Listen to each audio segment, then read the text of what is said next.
Hello, everybody, and welcome to another episode of the podcast. I have with me another very special guest hailing from Estonia at the current moment, but originally from Austria.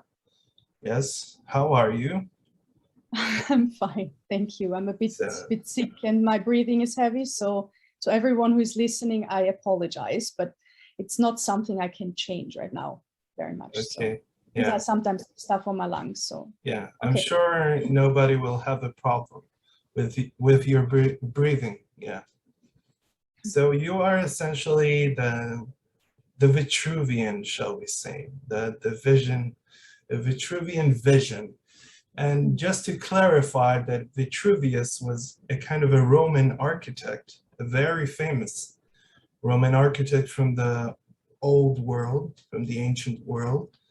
Um, and he was known for his grandiose kind of buildings, maybe kind of to equated to the palace of Herod, which it said on the temple that Herod um, reconstructed or kind of renovated. It said if you haven't seen the palace of Herod, you haven't seen a building in your life.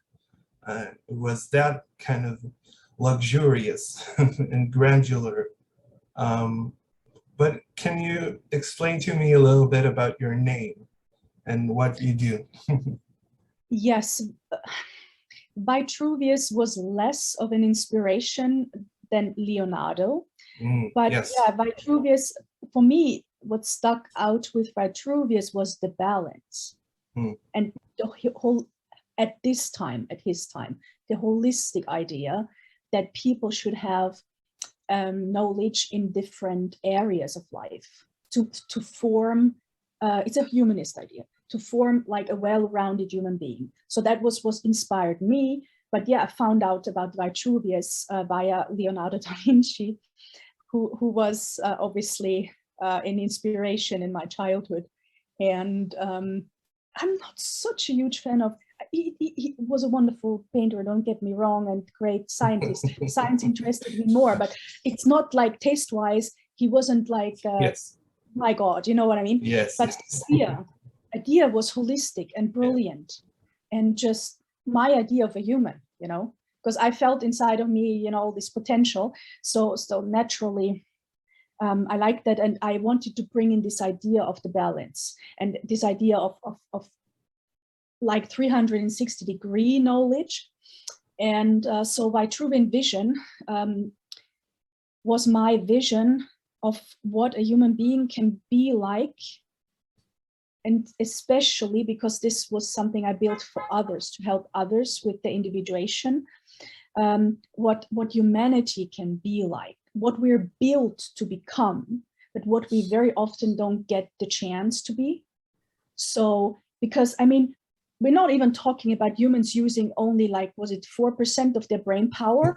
But even if we could utilize that, this would mean that most people could live a life 1000% more than what they're doing right now, So and that always bugged me. I just like potential, and I think it needs to be fostered. And yeah, that's basically how this name came about. And it was inspired by a vision I had at 19. And this Vitruvian vision has undergone a lot of changes over the years. I tried to put a certain vision of what I wanted to do artistically into a shape that would help, where I could work with a lot of people to help them grow faster. And originally I built this idea around a band, a very unusual band, a very experimental band that would work with the audience, and experienced everything awful in music, media, technology later on, business, because I have a business degree as well. It's after I transformed this idea into a group empathy app. Same base, but different manifestation, and had explored the even more awful tech scene, I was like, I made a cut for 1.5 years and didn't do anything. And through COVID, I had a few more ideas, and now I'm trying to start or build VitruvianVision as an arts tech NGO. And we're gonna do a sequence of 28 unusual flash mobs triggered by wearable dress, and hopefully travel Europe. But yeah, it was a very long path, and I think I've pretty much seen it all. Everything you can fail in, everything you can try out as an artist, I've seen it. And I've tried multiple angles because I understand multiple things, and it's hard, yeah. But let's see what we can do with the young kids. So I have hope. Yeah, because we're kind of imprinted with a slab, shall we say, of everything that we will be and will do in the future when we're young, essentially. There is a kind of spark that is ignited when we're young, and it keeps growing till the flame, rises too high for us to manage. And then then the cycle of creation and destruction starts anew, shall we say. That is the concept of metamorphosis. So I see you've been you had a lot of lifetimes, shall we say, in this current reincarnation. But can you tell me, why did you want to be an artist even?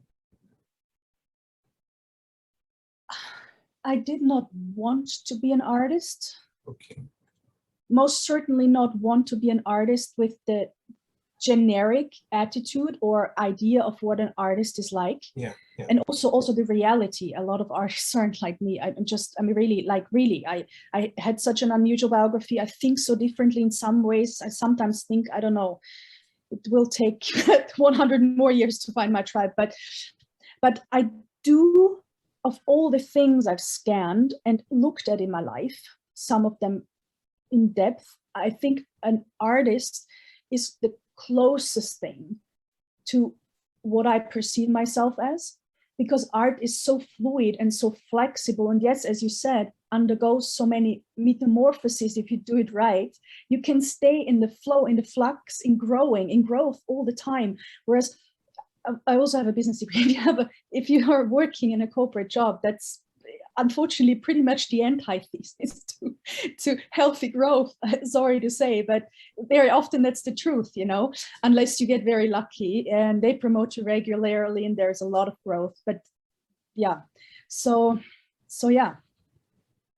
Yeah, so you say, so from what I gathered, you're saying that to be an artist, you have to be born with a kind of rebellious kind of spirit that is that flows through you when you're born, or can you choose to be an artist? No, I don't think rebellious spirit necessarily has to do with it. It depends on what kind of art you do. I mean, there's l'art pour l'art, which is, from my perspective, not rebellious at all, because it's for you. But if you choose to do art for the community, transformative art or potentially transformative, then you need to have a kind of at least the wish to change something. So you're going to occupy this rebel skin for a while at least, or this rebel role. So yeah, you mentioned Shakespeare before. So I'm aware that in my version of art, I am certainly taking a rebellious stance. I have to by default, because I want to change things. I see a lot of suffering. I've seen that as a child. I fixed it for myself as far as I could. And then I set out to do something for others, because I knew that, I just thought I could help. And of course, as soon as you're challenging the status quo, you have to be at either like hidden, in a hidden way, subversive, which is how I lived for a long time. You know, was the pretty girl with the long hair in the designer dresses, you know, studying business. And now I'm more openly different, which is also the function of the costumes to a degree.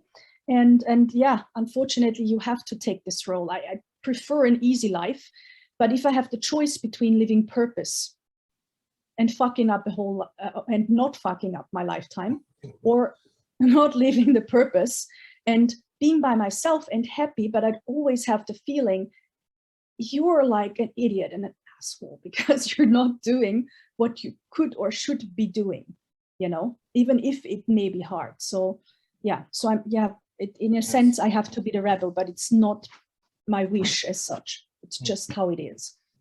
Yeah. Yeah, I see. I can see that now. And we can talk for the purpose of l'art pour l'art, which is, you know, a very elitist kind of approach. Even the kind of avant-garde movements are now starting to become a little bit more elitist than, shall we say, liberté, égalité, fraternité. They are now falling by the wayside. Now I think that art has changed drastically. I think that the kind of you know pastiche of art that is there is a kind of a collage that infestates, shall we say, the entire internet world. There, you know, you see it everywhere. The kind of Pinterest and Instagram and Facebooks, and Vimeo is a great place for kind of getting your art out there. I don't want to talk about what the purpose of art is, because there are a lot of different modes of existence to art, but what do you think? Is there a kind of medium of art that is more suitable for one person and not the other? Definitely, and sometimes it's really hard to find. I could have chosen to be a fashion designer. I would have never. I did study. I did go to 2 elite fashion colleges, but both was really hard to get into, and I just dumped them, you know. The second one, that was sad because they were in London, and they're actually really, really, really one of the best actually in London. Well, for fashion, the best, next to St. Martin's, which is in the same collective. So you can be fashion designer and be artistic, but it would have still been too superficial for me. I needed something with hands-on, but I also needed something where I could bring all the different facets. So hence the band, because in a band you can write. I still have 1,200 pages of English lyrics lying around unused. What a waste. I have concepts for stage design, I have concepts for costumes. Yeah, I have made some costumes. Yeah, now I'm working on another one for the Europe flash mob. I had a really nice voice, but because of my autoimmune right now anyways, or like it oscillates. So I have some real bad voice problems sometimes because the mucus covers my lungs and then I can't breathe. And my gran always used to say, you know, you're always so nervous, you know, you're breathing so heavily. And I'm like, I can't change it. Whatever I do, it's like, and I didn't know what it was either, but this was how it was since when it began, before it really broke out. And I was taking vocal lessons like crazy, and still had these vocal problems I didn't get. We didn't know what it was. But anyways, yes. So for me, it was difficult. For some other people, sometimes it comes naturally. Some people are just gorgeous drawers. I mean, they can draw just amazing, like copies, like black and white copies sometimes. I mean, if you want that, or completely abstract sometimes, and you're going like, wow, how can you? I mean, and yeah. So some people, I don't know. I mean, it will depend on the person. There's definitely different mediums for different people because everyone is different, and some things come naturally, and sometimes you have to combine things, and sometimes it's just one thing that fits. It's really like the purpose, you know. It's like life. It's like what you wear in a more basic way. Yeah, it's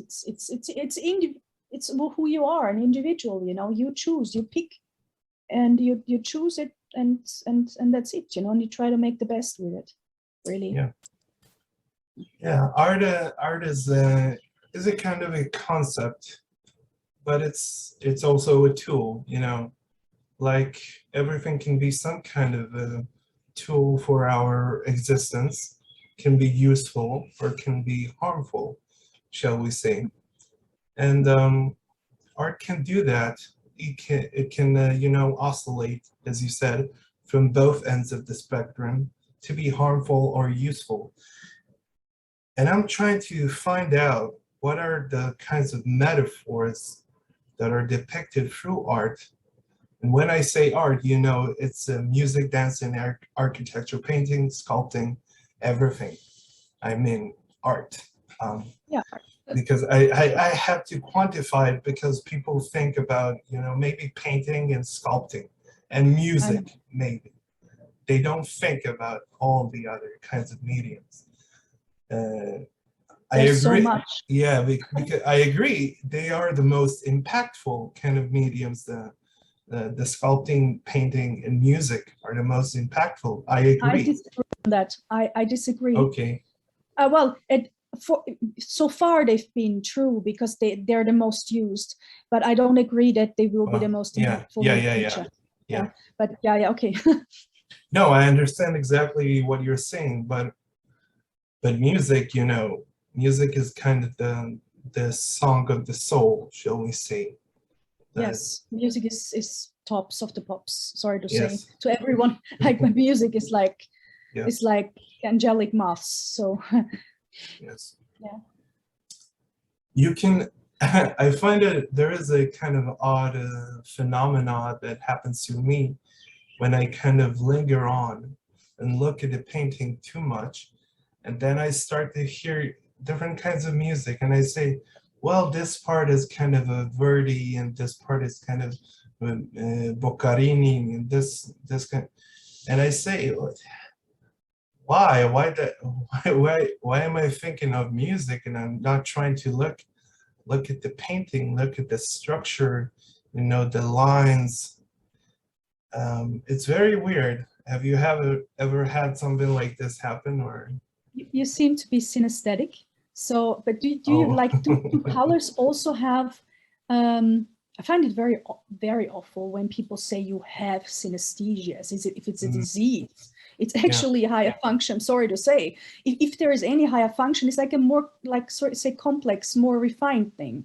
And it also can come or be trained. So, but so if you can you taste sounds, or do they have a taste for you, or taste colors or something like that? If you no, but if I will look like at a bronze plate or something like this, maybe I will taste a kind of metal, kind of coin in my tongue, but I don't know. I'm not like a synesthesia or something like this, but I know that the artist Vasily Kandinsky claimed that he wasn't. Many that were. He could. Yeah. But it, well, to be honest, sorry. I think maybe in your case it comes from the knowledge, all the information you have in your head, and you have a lot of creativity, obviously. So maybe you're basically taking what comes more natural to you and putting it over the original art painting and associating more than synesthetic as such. Or maybe you have like, you are synesthetic, but it's not very well, it's not so present.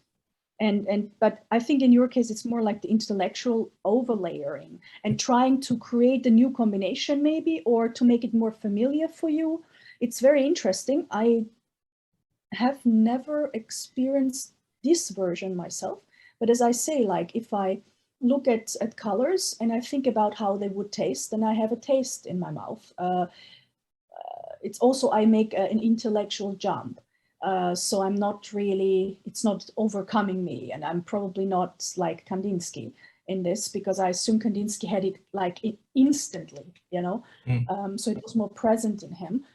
But yeah, that's cool. That's very creative. And this way, with overlayering, you can come to really cool new ideas, you know. Yeah. Sorry, Enjoy. Well, I don't know if I enjoy as well as more as living in constant kind of anxiety, because, you know, I don't know if I have that kind of a condition, maybe synesthetic. I don't know. It's just a different way to be and how your brain works. It's like really very similar to saying you're creative, you have a condition. This is very old-time Nazi style thinking. You need to drop this. I'm sorry to say, to be this blunt, but you drop this shit. I know that for people with anxiety, because I have some friends, this can be hard. You need to learn.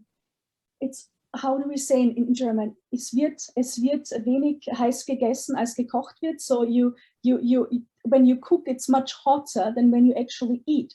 So it's not always, nothing is a problem if you self-analyze yourself. Yes, you can go crazy, but you have to maybe try to become more relaxed in this and understand not everything weird or peculiar or out of the norm inside of you is bad.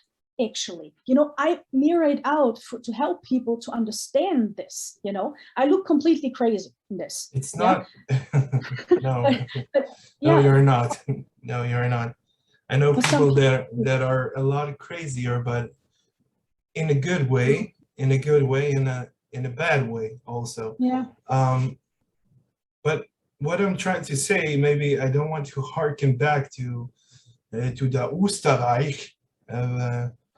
Yeah, I don't identify as Austrian. Let me just. Yes. Never have. I ran away, not ran away, but I detached. Yes. I made the hard cuts. But yes. Yeah. Yes, that's why I said I don't want to harken back to that kind of era in its history. I'm a bad Jew, but a Jew nonetheless.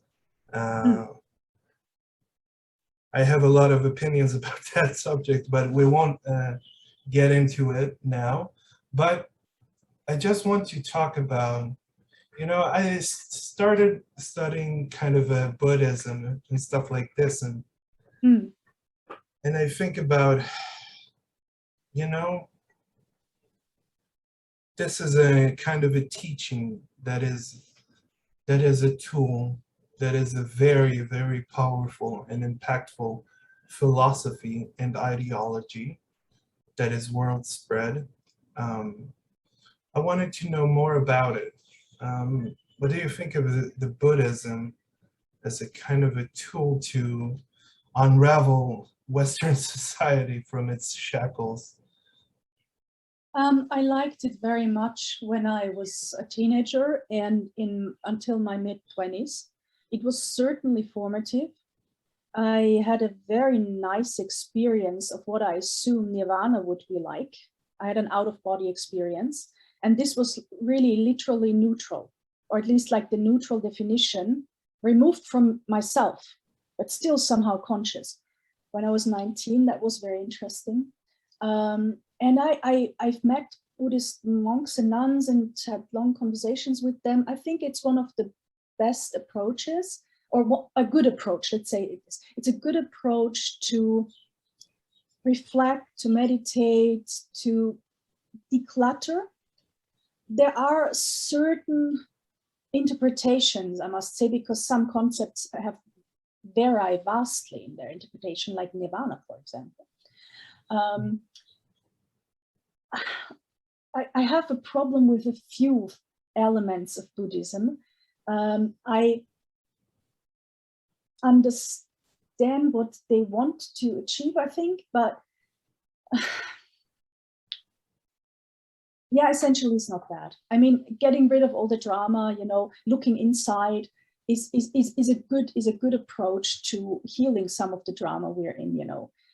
It would do everyone good to meditate more and to start with the inside and not start with outer, you know, status and all this crap before you have reached some kind of stable sense of self that is more or less or fairly drama-free. A lot of people, unfortunately, don't get to do this or get told to do something else, and then they find out in the 50s that they you know, that they have a problem. But yeah, I think Buddhism is certainly was a big influence when I was younger. Yeah, and I think it's a good thing. I'm not so well. Yeah, let's just leave it at that.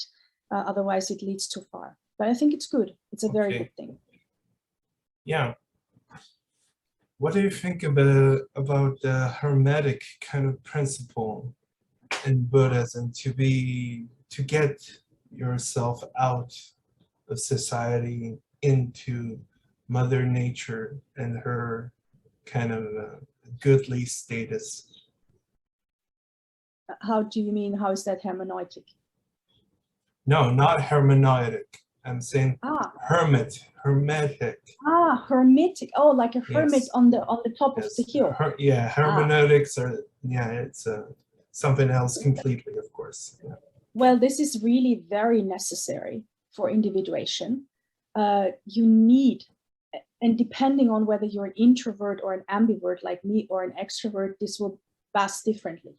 But I think for everybody, taking time for yourself, withdrawing because you need to deal with your own inside and reflecting, self-reflection, and in this moment being by yourself is a very good idea.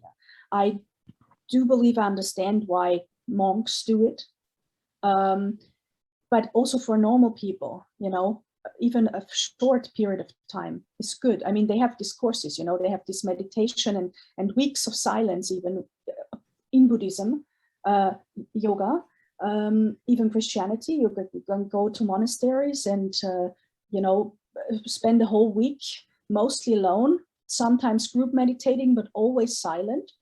I think I'm not a group person in that sense. So for my own inner exploration, I prefer to be by myself, you know, and just do it by myself. But I think, yeah, taking time alone, being a hermit, is very important. And if you need some kind of company, like or system, like these weeks for silence, then it's also, then that's your thing. But generally speaking, being alone and meditating and or even without meditation, just thinking about and resolving your problems, or even taking time to think about your life in general is a very, very good idea. This is how most of my stuff happened when I was a child, and I've taken long periods. It doesn't mean that you're like a social recluse. You don't have to be a recluse, you know what I mean? But yes, you just have to have the balls, I would say, or the courage or the forcefulness, maybe even, to take and demand this time for yourself when you need it. And when somebody tells you, oh, you can't do this, you're a hermit, you're always sitting at home, always reading books, I'm like, sorry, mate. Okay, this is sometimes the only answer that you can give. Just, you know, that the Estonians say minemetsa, go to the woods. You know? Yeah, you can say sorry. Yes. You can say sorry. Yes. Oh yeah, that's also possible. That's the more polite version. Yeah, you know? It's I'm sorry. I'm sorry. That's okay. That's fine. Yeah, and then like behind that, it's like, I'm so sorry. Yeah. Excuse me. Pardon you, not me. But what do you think about? I'm just trying to get a all the controversial stuff out and about, shall we say, from their dwelling place in the human consciousness, deep within, of course, the kind of a Tartarus of human thinking, and trying to question everything that exists. So we'll go on this path, okay, this path of mutual destruction, the road to perdition. What do you think about the role of the kind of religion? Why does it even exist? And why would anybody need religion in their lives? I'm not saying this is just a neutral question. I'm not saying I believe or don't believe. I'm just throwing it out there, shall we say. Well, the genesis of religion, very simple, were people like Jesus who had achieved such a high level of individuation, if you want, that they were like shining a light. And this was attractive to people, and they gathered. And then they maybe tried to learn. And whether it's Buddha or Jesus, you know, they all had their disciples. Then there were maybe some routines developed around it, you know, like group meditation or whatever. And there was a certain teaching passed on. So that's how it developed in its more basic form. But if you ask me what religion, why general society needs this these days, where we have some formed religious clusters, is simple, is structure and rituals, because many people require, and it can make you even faster. So they require it, or it speeds up development. It trains you, sort of like, it gives you a certain chronological time span. So your brain is forced to do certain things. And then, of course, it's like a group thing as well, usually. So you have a little bit of security. And as somebody, a friend of mine says, you know, no, I'm not religious, but if people need the religion and they're good people, who would have anything to say about this? It's not my job, you know. I mean, it's just whatever they need to be happy is fine, you know, as long as it doesn't go out of, you know. But when religion becomes dangerous, and of course, like everything that can be a business or can be a tool to exert power over other people, will eventually become, religion can be war, and religion can be destructive, and that is a problem, you know. But essentially, whoever needs religion, whatever form it is welcome from my side. I've studied or I've read on a lot of religions, and there's something interesting in pretty much any religion. Of course, like Buddhism, I gravitated towards certain types of religions more. I'm now without confession. I was born Catholic. I left the church.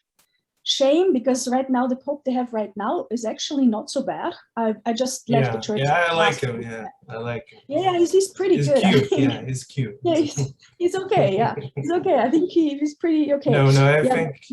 I think he's one of the, you know, more beneficent, shall we say, popes that we had in the centuries. Because, you know, that I don't want to harken back to that subject, but just to say that kind of Mussolini kind of gave the Pope a kind of carte blanche, you know, to expel all the Jews, to, you know, destroy, eliminate all the Jews of Italy, even though the Jews were a large part of the Jewish population in Italy were also fascists. But you know, but Mussolini and Hitler had that kind of a secretive pact to, okay, I don't want to talk about this, I'm sorry. No, it's okay. Because I don't want to, you know, I don't want to talk about things that are so controversial. Okay, so I'll think of something else now. We'll talk about something a little more, a little nicer, shall we say? Let's juxtapose the kind of Christian, Jewish, kind of monotheistic kind of monotheistic religions, as opposed to the kind of magical, crazy, and wild kind of, pagan worshiping religions that were a lot freer sexually, more liberated consciously and societally, even though they had slaves. Of course, there wasn't a culture in history that didn't have that kind of status of slaves. So what do you think, which is better, shall we say?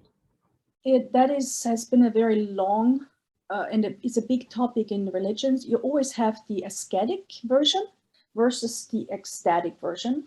Nice. And I myself, because I'm demisexual, and I wasn't, I technically, for most of us, we want to become nuns at some point in our lives, because and I'm happy too. So it would have been not a bad job choice. I always gravitated more towards the ascetic version.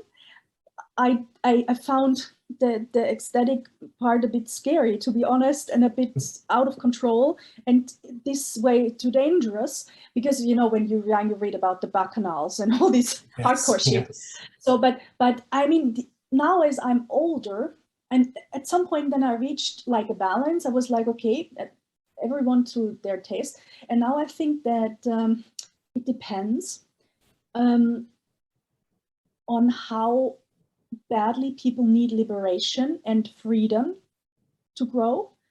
It also depends on the person, really, because some people really want rigid.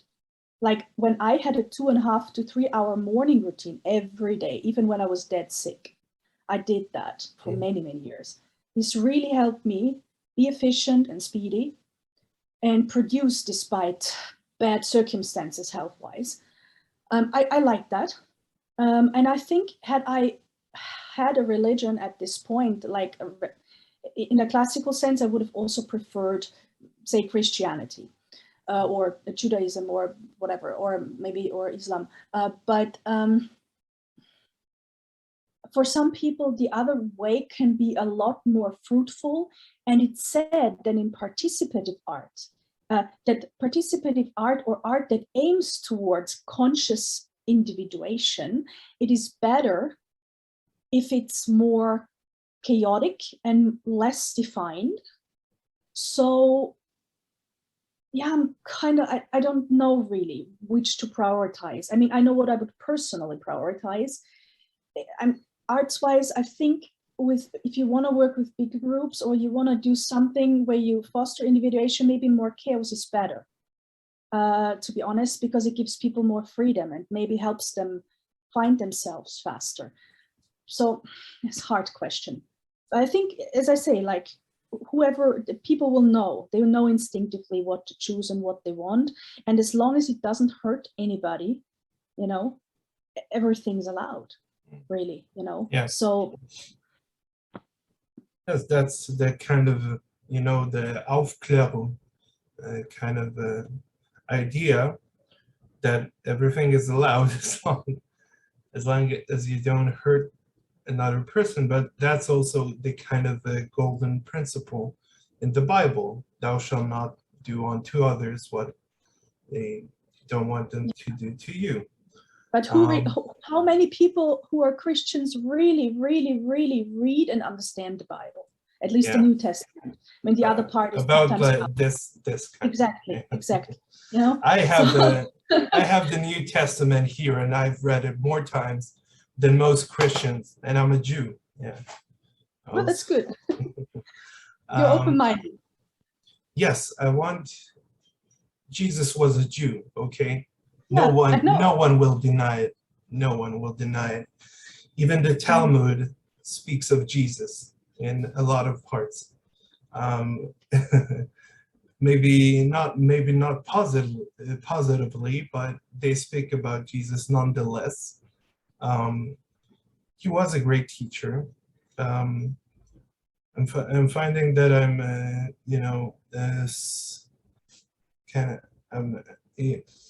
I'm diverting from the kind of topic that I want to talk about, and I can't seem to remember what I'm talking exactly about. We were talking about religion and whether it's okay, so about doing what you want until you're doing something bad to someone else. That I think it's that kind of principle is good in the theory, shall we say. But the different feelings and emotions that people have, and the different kind of people, the suffering is not being spread spread evenly, shall we say, across all the kind of sections of society, people, cultures. What do you think about the kind of utopian principle that everyone in the world can get along with each other? Like the song says, everybody love each other right now or never. What do you think?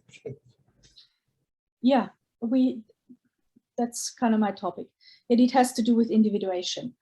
So all the problems that we have as a world really can be narrowed down or can be traced back to one thing.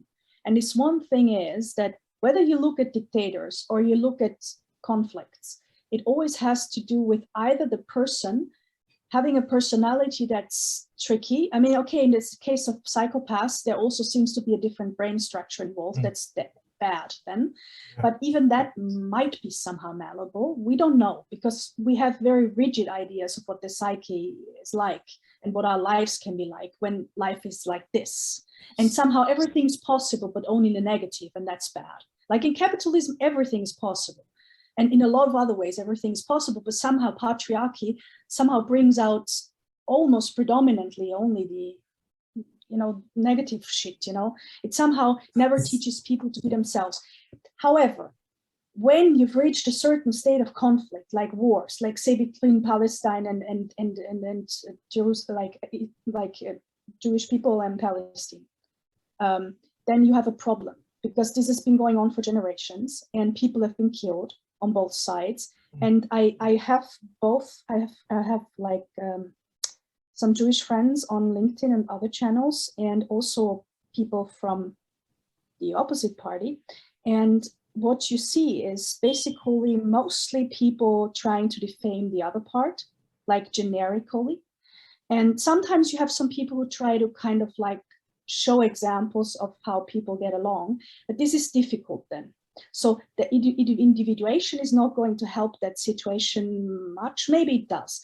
Maybe if people reach a very high level of development, then they will be so peaceful and so at peace that technically the fight should stop, even if there's been a hell of a lot of trauma on both sides.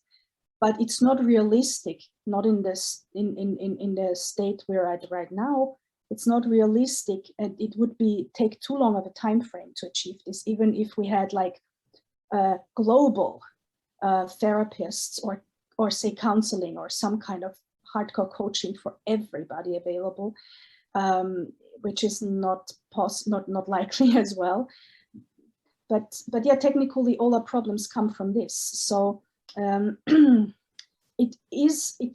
I believe in utopia. I believe it can be possible, but it would require a complete reorientation of education, a complete rethinking, and then hardcore work, global work across cultures, across disciplines for at least 2 or 3 generations. Then we could all sing Hare Krishna or whatever else we want to see, or like and be brothers and sisters. But it is possible. It's definitely possible.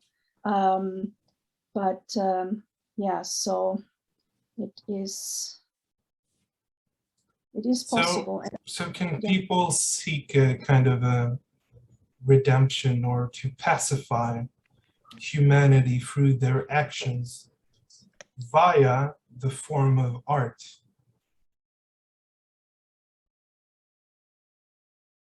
I wouldn't say pacify, because that is something that comes from the outside, and it's again something that's put onto them. Like, that's not going to work.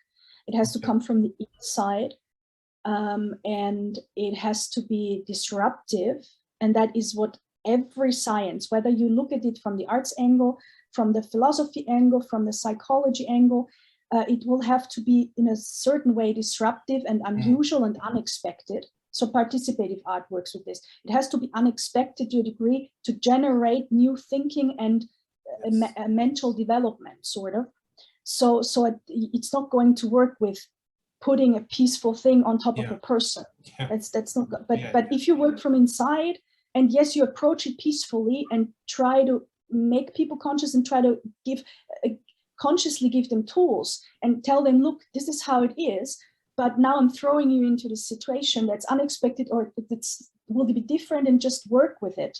Then at some point, this would work, but it's not going to work with something from the outside that's forced onto people in more or less friendly ways. Wow, that was a great conversation. I have a lot of things to think about myself. I need to gather my thoughts, shall we say, and I will let you have the podium to say one last word or sentence or a couple of sentences. Okay, so if you're interested what I'm doing, sorry for self-promotion, in a few months you can check out www.vitruvianvision.com, and hopefully we will already be on the road and do crazy stuff across Europe. And if you then live in one of the 27 capitals or Bern in Switzerland, which we also cover, you can join a flash mob, and we will have all the info and the dates on the site. So this is my big social experiment that I hopefully get to live, at least in part. And then we'll see how that works out, and I will give feedback. Yeah.